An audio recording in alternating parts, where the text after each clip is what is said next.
Abi Ahmad bin Umar bin Smith, beliau mengatakan dalam sebuah syairnya, la syai'a kal ilmi qad tusiru ilaihi wa huttu fi majlisil ilmi sirrun bihil wizru anna tuhattu ya jahilan qadra husma ma misrahu gattu. Yang artinya, tidak ada sesuatu yang Allah anugerahkan kepada seorang hamba lebih daripada ilmu. Enggak ada. Fabil ilmi tasmu fil hayati wa fil hasyri. Al-Hafidz Hadam mengatakan, dengan ilmu yang kita miliki, maka kita akan menjadi mulia.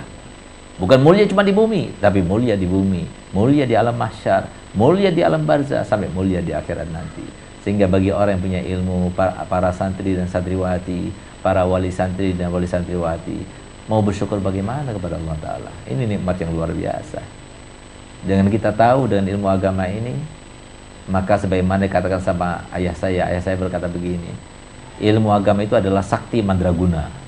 Kalau sudah berada di dalam hati seorang manusia, maka bisa menjaganya daripada kemungkaran yang menyebabkan kehinaan dan kenistaan, sehingga hidupnya itu akan mulia, bahagia, dan sentosa. Itu yang dikatakan oleh ayah saya. Fi majlisil ilmi sirrun, di dalam majlis ilmi seperti yang sekarang ini kita laksanakan, yang hadir secara online maupun yang mendengar secara online, itu mereka itu yang hadir itu akan mendapatkan sebuah rahasia Allah yang diturunkan di sana. Apa rahasianya? Banyak. Rahmatnya melimpah, anugerahnya disiapkan banyak juga melimpah. Begitu pula sakinah turun di antara kita. Semuanya itu apa? Berkat majelis taklim, majelis ilmu. Apalagi pahalanya banyak sekali. Dikatakan oleh Abi Ahmad bin Satos, majlisul ilmi sabuniz zunub wa sabunul qulub.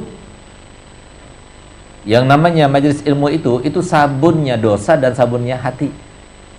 Kita hadir majelis taklim, kita keluar, waktu masuk dalam keadaan dosa banyak, begitu keluar hilang dosa kita.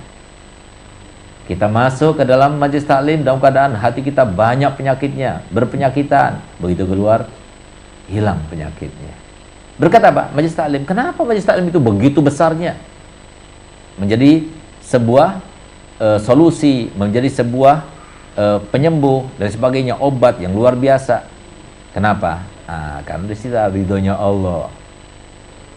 Dengan ilmu kita sholat, dengan ilmu kita bakti pada orang tua, dengan ilmu agama kita itu bisa taat kepada Allah, dengan ilmu agama kita bisa hormat pada tetangga, dengan ilmu agama kita itu tidak memarah, dengan ilmu agama kita dapatkan untuk sabar, dengan ilmu agama kita tahu bahwasanya hidup di dunia ini bukan untuk senang-senang dan bahagia.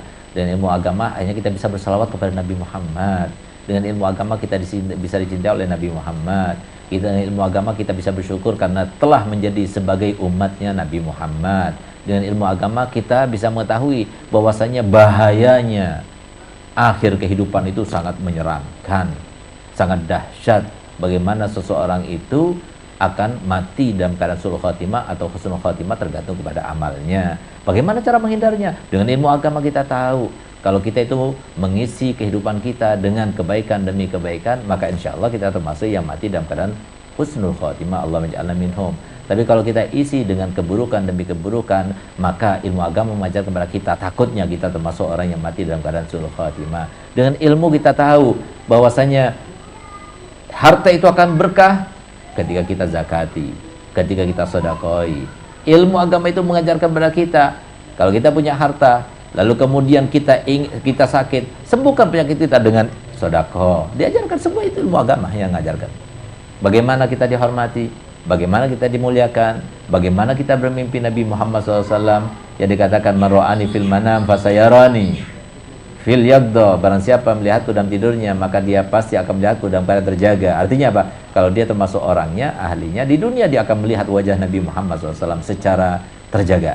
Luar biasa itu, ya. Magam yang luar biasa di dunia. Jannah qoblal jannah, kata para aulia. Tapi kalau semua dia bukan ahlinya, ketika dia meninggal, Rasulullah menjemput ruhnya. Atau kalau dia bukan ahlinya juga, nanti di padang mahsyar dia pasti dapat syafaatnya Nabi Muhammad. Bagaimana cara mendapatkan kemuliaan bermimpi Nabi Muhammad? Ilmu agama. Dengan ilmu agama kita bisa menjadi orang yang paling sukses di dunia. Kenapa? Kita bakti pada orang tua, kita cari keridhaan Allah dengan keridhaan orang tua. Dengan ilmu agama kita bisa mengetahui siapa kita. Oh, kita laki-laki, berarti kewajiban yang harus kita laksanakan, yang pertama kali wajib yang harus kita laksanakan pada Allah, lalu kepada Rasulullah, lalu kepada orang tua, lalu kepada keluarga. Tapi kalau perempuan tidak lagi. Yang wajib dilaksanakan kepada Allah, kepada Rasulullah, lalu pada suami dan suami, nanti nomor 30 sekian baru kepada orang tua. Nah, itu ilmu agama yang membedakan. Ilmu agama yang menjelaskan. Ilmunya Nabi Muhammad SAW. Oleh karena